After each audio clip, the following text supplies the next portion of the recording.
I see Shera7 for what she says. I see spiritual whistleblower for what she says. They're both existing authentically, but that doesn't mean they exist on the same plane, okay?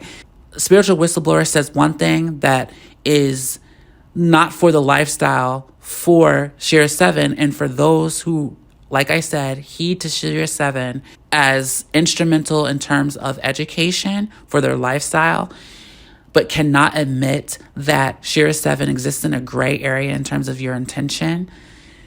You're not being honest with yourself. And I think that you're projecting onto spiritual whistleblower, because both these people are being authentic. And for me, I'm looking at both of them for what they say. I'm not looking at because Shera7 talks softly and she says this and she has a personality like this and she's passive in her manner of speaking, opposed to spiritual whistleblower and how aggressive spiritual whistleblower, if you would say that, sounds. I'm looking at it for what they are saying.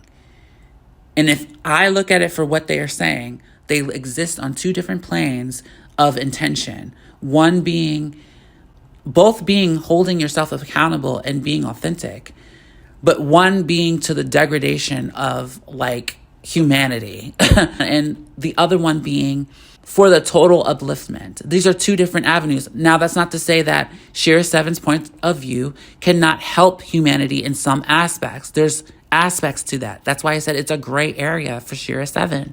It's gray. It's a gray fucking area. There's nothing that spiritual whistleblower says that is gray-ish, unless it's her interpretation of the Bible, if you want to get into her interpretations and da-da-da-da-da. Which I would argue is also great for you if you use the Bible to justify why you make yourself smaller for men. That is still gray. And that's not what I'm talking about. I'm talking about what they say for face value.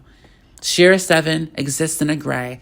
Spiritual whistleblower exists in true and pure intentions.